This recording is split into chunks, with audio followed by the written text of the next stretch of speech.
আলোর জলপান তো আমার ওইটা আমার কোনো জ্ঞানে।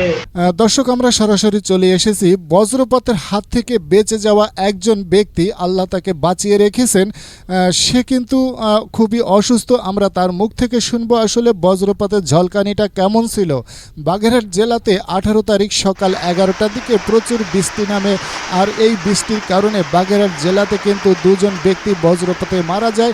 আর এনারা কিন্তু দুজন একটি ঘরের মধ্যে ছিল। হঠাৎ করেই বজ্রপাত পড়ে, আর এক ভাই বলে যে ভাই দেখদিন গরুটা আসলে দাঁড়িয়ে এভাবে রয়েছে কেন। সে যখনই দরজা খুলে হুঙ্গি মারে দেখতে যায়, পিছন থেকে ওই ভাই ভাই বলে চিৎকার করে ওঠে।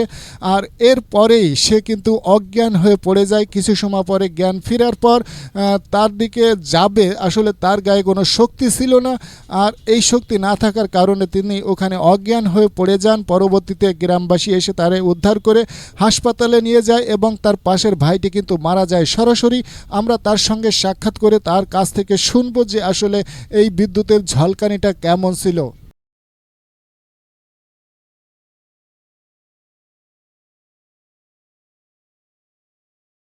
আপনি যে বজ্রপাতের কবলে পড়েছিলেন কিংবা আপনার সাথে একজন ছিল, সে হয়তো মারা গেছে শুনেছি আমরা, আসলে তার ঘটনাটা কি আমাকে একটু খুলে বলবেন?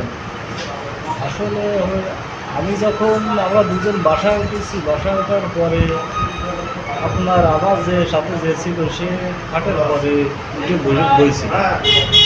বসার পরে আমি নিচে দাঁড়িয়েছিলাম। মেলাক্ষণ 4-5 মিনিট দাঁড়ানো ওইরকম বসা। ইতিমধ্যে আমার ও বলতেছে বোনায় যত একটা গরু মরতেছে না, কাটা পড়লো না, সেটা সেই কথাটা বলেছে। বলার পরে আমি একটু নিচে একটু মেরে এগুলো দেখতে গেছি। দেখতে গেলে ওই দেখা অবস্থায় যে কী হয়ে গেছে। আচ্ছা, আপনি কি মানে কোনো আলো জংকালি দেখতে পাচ্ছিলেন না?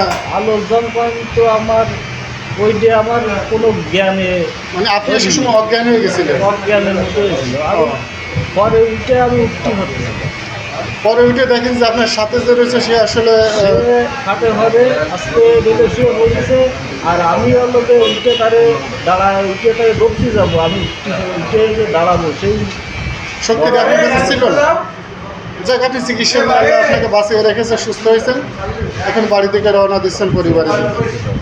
ভালো থাকবেন, সুস্থ থাকবেন, সাবধানে থাকবেন।